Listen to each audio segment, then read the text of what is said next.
e pinceladas bem visíveis, onde as cores conseguem conversar entre si, sempre em movimento. Monument Valley, de 2014, buscou referências nos trabalhos de M.C. Escher. Portal, de 2007, fez o mesmo com o filme 2001, Uma Odisseia no Espaço. Team Fortress 2 teve seu desenvolvimento influenciado por várias obras do movimento precisionista, com artistas como Charles Demuth. São inúmeros os exemplos de como a arte está ligada à produção de games, e esses são alguns desses pouquíssimos exemplos. Se queremos entender melhor ou trabalhar com arte, seja nos games, filmes, quadrinhos ou qualquer outro formato, precisamos estudar o passado para entendermos o presente e então criarmos o futuro. E aí, vamos estudar?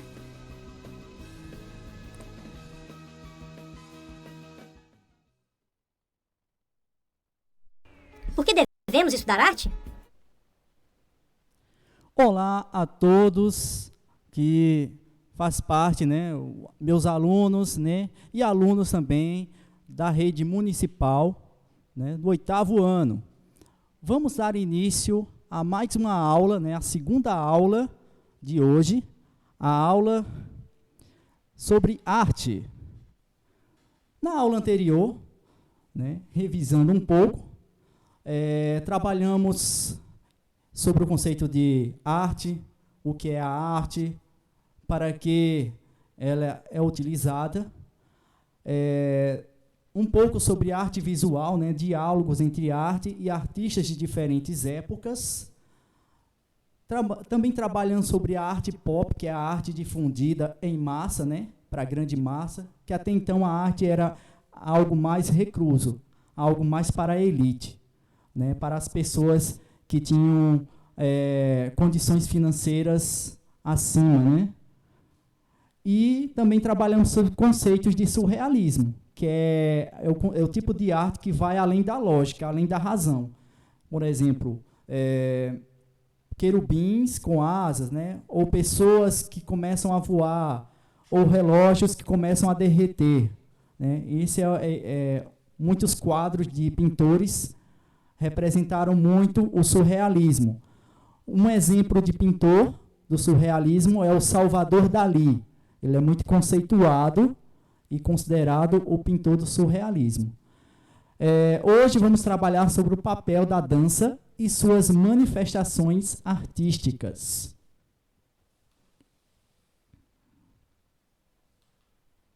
Sobre a dança, né, a dança é uma das formas mais belas e profundas da expressão corporal. Ela ultrapassa o certo e o errado, sendo imensamente singular, que transgride, né, padrões, ou seja, ultrapassa padrões, ultrapassa estilos, podendo haver combinações e muita mistura em suas composições. Mescla, né, tem a ver muito com misturas. Então, isso foi uma frase de Ana Lu Silva, né, sobre a definição de dança. Interessante aqui nessa imagem, né, que existe um cadeirante, ou seja, a cadeira de rodas não foi o obstáculo para que essa pessoa amasse, né, a dança.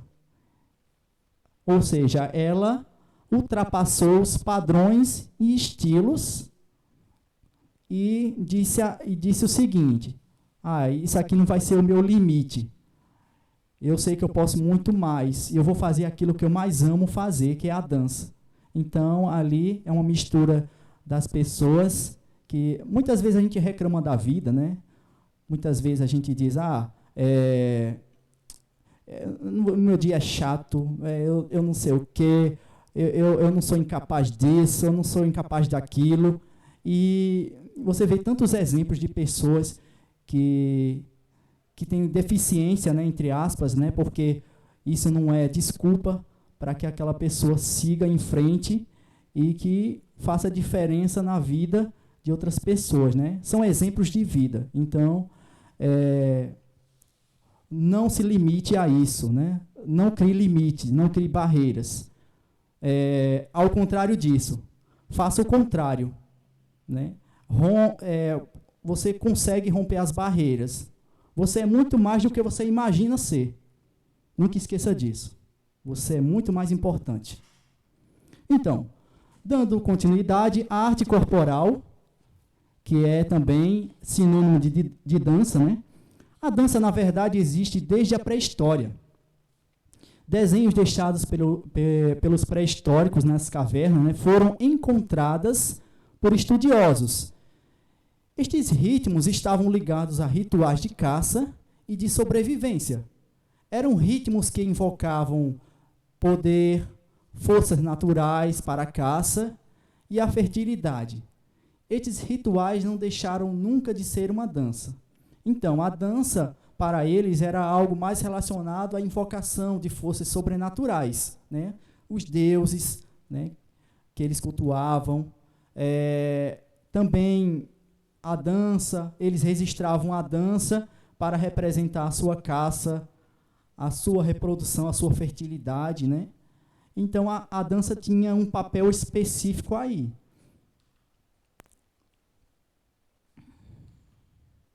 Então, a arte corporal é a dança, é a arte de mexer o corpo, né? Todo mundo, é bom a gente ter essa visão sobre a dança. A dança é a arte de mexer o corpo, através de uma cadência de movimentos, ou seja, uma sequência de movimentos e ritmos, criando uma harmonia própria. Ou seja, a dança é uma sequência de gestos e movimentos corporais, geralmente ao som de um tipo de música, que expressa os sentimentos, as ideias e as sensações. Então, na aula sobre xilogravura do 6º ano, eu falei sobre a xilogravura, que depende de ferramentas para fazer um determinado desenho, uma determinada gravura. Por exemplo, para utilizar a técnica da xilogravura, eu tenho que utilizar a madeira, ou o isopor, o papel e uma tinta específica. Pode ser uma tinta para madeira mesmo, ou a tinta guache. Eu tenho que utilizar esses recursos. Na dança, não é diferente. Na dança, ao invés de tinta, ao invés de papel, eu utilizo a música para executar a dança.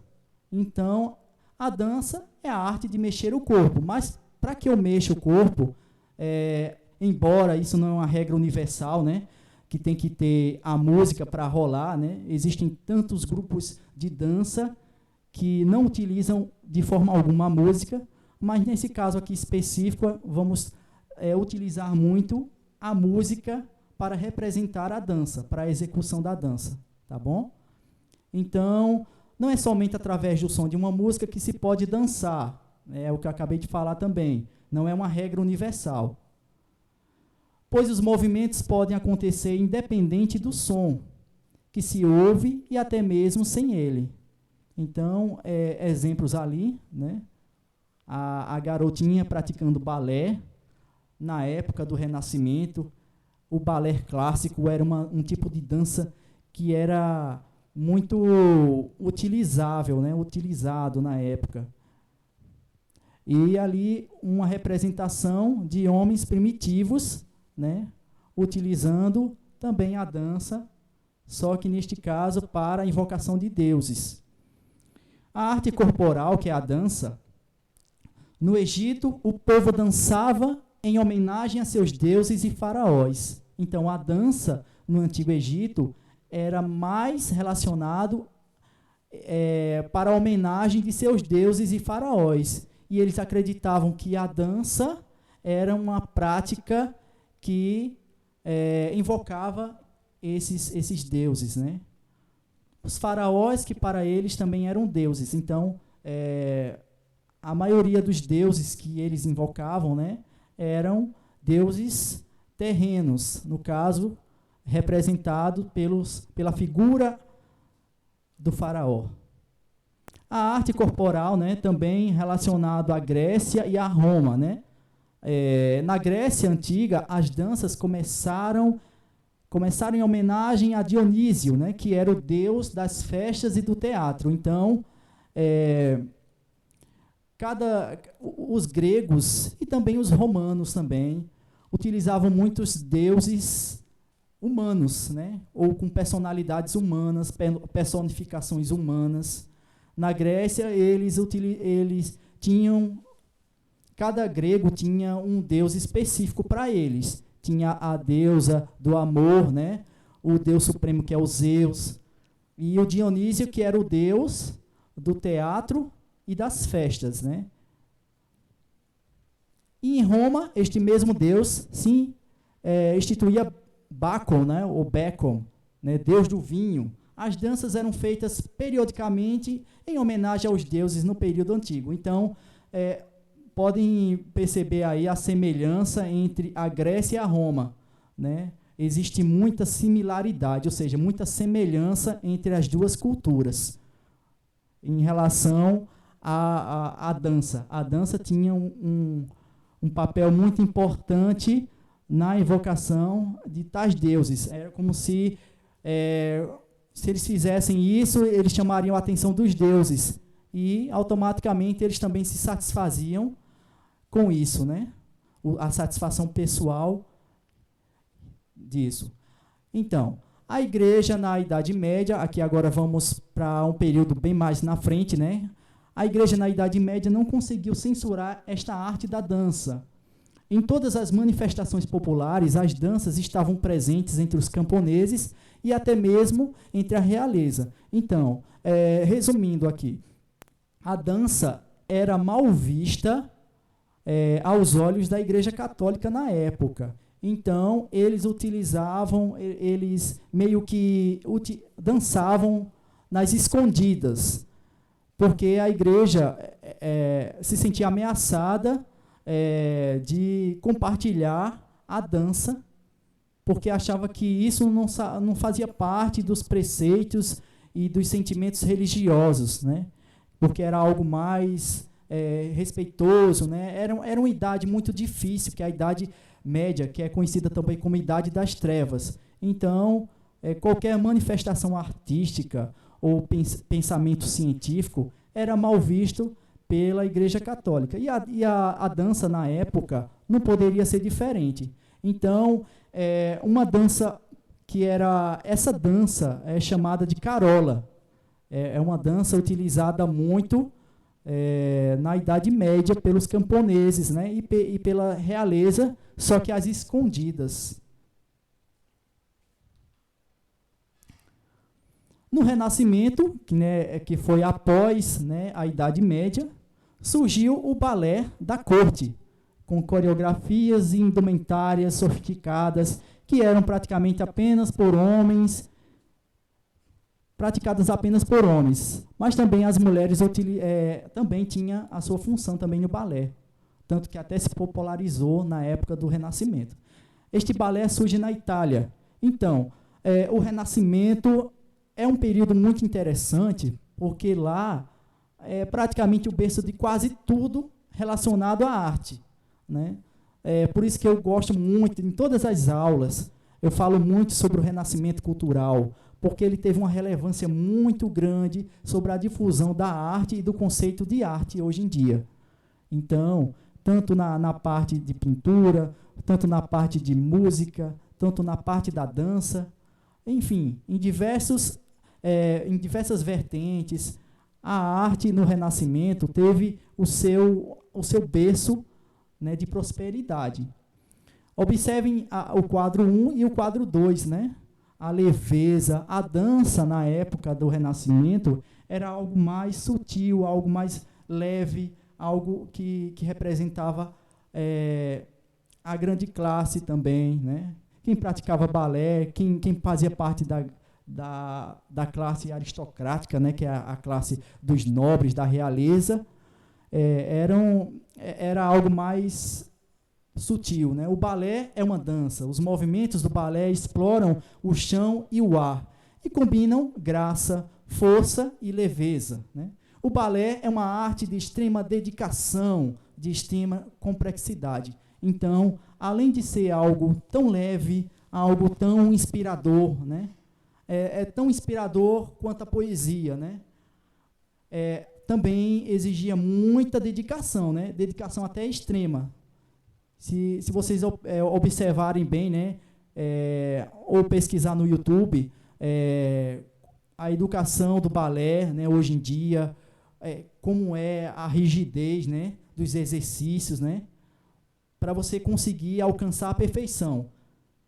Sabemos que somos imperfeitos, né, mas eles buscam, diante disso, algo mais relacionado. Eles amam isso, né, eles amam ultrapassar esses limites, muitas vezes até com exercícios rígidos. E depois, após o Renascimento, surge a arte da dança moderna. A dança moderna, emergida nos últimos anos do século XIX e firmada nos primeiros anos do século XX, tem raízes e intenções bem distintas. Com o decorrer do tempo, a dança foi ganhando proporções além daqueles velhos conceitos de épocas remotas, ou seja, de épocas ultrapassadas, né? A arte da dança foi ganhando novas roupagens, né? É porque eu botei ali nossas, mas houve um erro ali. Novas tendências, outros caminhos e estilos, uma nova reformulação de conceitos de dança foram introduzidas. Então, é aí também que é o ponto-chave para o surgimento de várias e várias danças que conhecemos hoje em dia. Foi o estopim, né, o surgimento de tudo que acontece veio através da dança moderna. É a partir daí que foi o berço de diversos tipos de danças. Então, né, dando continuidade, tipos de danças existentes e outras inovadoras. Com o tempo foi surgindo novos estilos de dança e aquelas já existentes foram sendo resgatadas também, porém com uma nova pegada contemporânea. Tipos de dança como você deve saber, o jazz, a salsa cubana, hip hop, balé, tango, funk, dança de salão, dança do ventre, para citar apenas alguns, né? Então, essas foram alguns tipos de danças, né? Alguns inovadores, outros nem tanto, que já existiam. O balé clássico, né? Que é um tipo de dança que já existiu desde o Renascimento, marcado pela busca da técnica, a técnica perfeita, como eu falei para vocês, né? Com exercícios rígidos e muita destreza. O balé clássico é um dos tipos de dança mais conhecidos pelo mundo. Para se tornar bailarino profissional, é preciso muitos anos de dedicação. A média é de, no mínimo, 8 anos de formação para mulheres e 6 anos para homens, visto que depende muito da aptidão de cada um. Então, para quem quer ter se enquadrar aí no balé clássico, tem que ter isso já em mente. O jazz, desenvolvido a partir de danças africanas, o jazz ganhou fama nos Estados Unidos e foi base para a construção do jazz musical, né? Porque tem muita gente que confunde o jazz como um estilo de música apenas, mas também tem o jazz da dança, né? Muito utilizado em coreografias do gênero do teatro musical. Outros estilos surgiram a partir do jazz tradicional. O pop jazz, o jazz moderno e o contemporâneo, o jazz street e por aí vai. Um dos filmes que mais falam sobre essa dança, né, que é a dança, o ritmo quente, que é através do Patrick Swayze, né, que é um dos atores. É bem bacana. Quem ainda não teve a oportunidade de assistir esse filme, vale a pena assistir.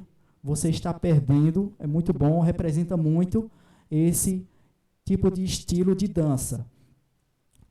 A dança contemporânea é conhecida como um segmento da dança moderna, só que essa é uma boa opção para quem gosta de explorar diferentes formas, planos e ritmos do corpo.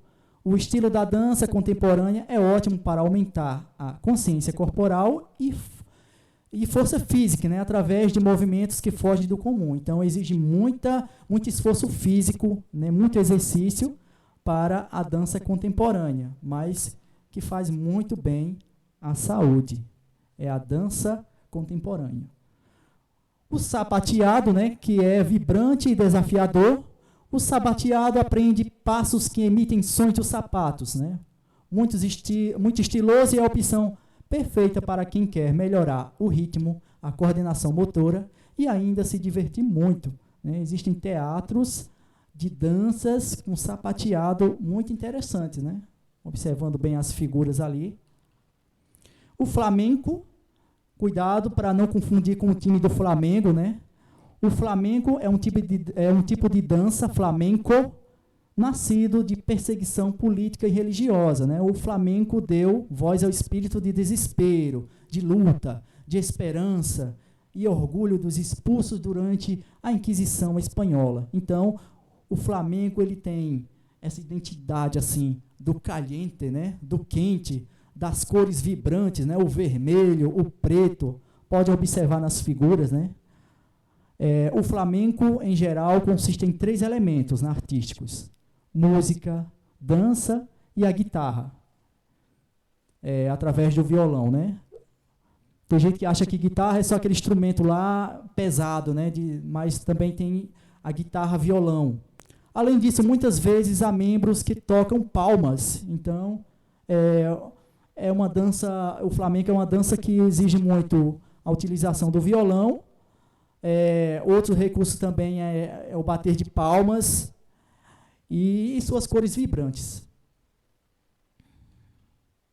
A dança de rua, que tem grande influência da cultura do hip hop, né, da África, e é uma das modalidades de dança mais representativas em eventos, competições e espetáculos de dança.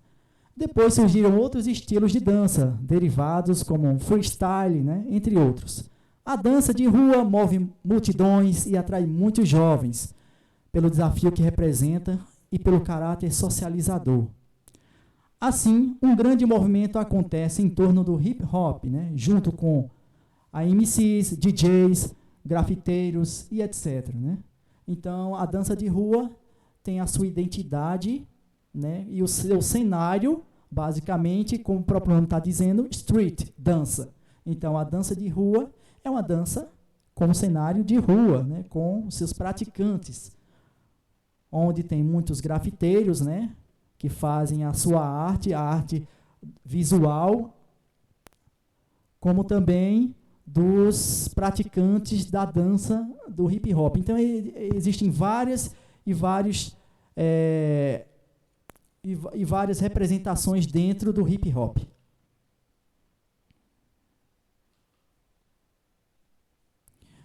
Estileto, né, que é uma modalidade nova que surgiu há pouco tempo, em homenagem às divas do pop. As aulas são feitas de salto alto e as coreografias esbanjam sensualidade, praticado por homens e mulheres. Acreditem vocês, né, os homens praticam muito esse estilo de dança chamado estileto, né, os homens usando salto alto, né, imagine aí. Mas é uma dança para todos os gêneros, né, e os brasileiros, né, praticado por homens e mulheres, o estileto tem conquistado os brasileiros e pode ser encontrado em diversas academias.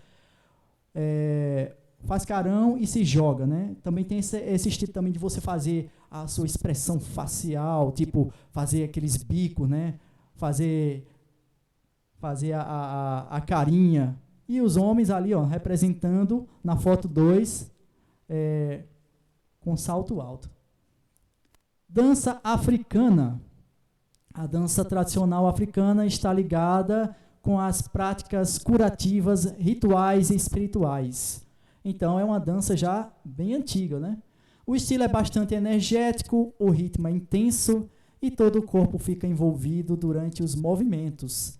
Lembrando que há muitos estilos de dança africanas diferentes, advindo regiões, tradições e culturas distintas. Então, já é um tipo de dança mais raiz, né? Mais africana, mais afrodescendente. E é isso aí. A Zumba, né? O Zumba, né? Que é um programa de fitness inspirado principalmente pela dança latina, criado na Colômbia, pelo coreógrafo Beto Pérez, na década de 1990. Né? O programa foi implementado em mais de 150 países e foi um sucesso. O zumba mescla movimentos de danças latinas como o samba, salsa, merengue, mambo e reggaeton, né? Ou mesmo outros estilos como hip hop, dança do ventre, com exercícios próprios do treino. E por este motivo é muito utilizado em academias, promovendo o condicionamento físico de um modo geral e o bem-estar também das pessoas da terceira idade. Então, zumba é um estilo que vem cada vez mais crescendo em número de adeptos, né? Ou seja, em número de pessoas que estão aderindo, simpatizantes e tudo mais. A dança ela é representada em pinturas, né? Vários foram os pintores que usaram a dança em sua pintura e escultura. Alguns ficaram famosos com o tema e produziram obras de arte na pintura e na escultura, como o pintor francês Henri Matisse. Ali é a data da obra do Henri Matisse, né? 1909 a 1910, que foi o período. Essa obra do Henri Matisse é representada pela figura 1, né? Das pessoas em forma de ciranda e totalmente despidos. E Edgar Degas, que é outro pintor francês, representou a dança com algo mais relacionado ao balé clássico, né? A sutileza, a leveza dos movimentos, algo mais leve, algo mais inspirador, né? Algo mais puro. Enquanto que o Henri Matisse queria representar a dança de uma forma mais carnal, né? Algo mais sensual. Já o pintor Edgar Degas, o francês também, ele quis representar a dança na concepção dele, no pensamento do mundo dele, através de algo mais puro, algo mais tipo angelical, né? Algo mais puro mesmo. O contraste dos dois é muito notório. Então, para finalizar a aula de hoje, eu gostaria de terminar com uma frase dizendo o seguinte, né? Faça a diferença onde quer que estejas, dê o seu melhor e cultive sorrisos por onde você for. Então, o fato de podermos fazer a diferença em nossas vidas requer isso, né? Dar o nosso melhor e cultivar sorrisos por onde for. Então, termino a aula de hoje com chave de ouro, com esta frase, e agradecer a todos vocês, e tomem as devidas precauções, tá? Utilize máscaras, né, luvas, e proteja quem você ama. Mesmo que você não se valorize, não dê importância à tua saúde, valorize a saúde do teu próximo, e é isso aí. Essa é a mensagem de hoje. Muito obrigado. Valeu!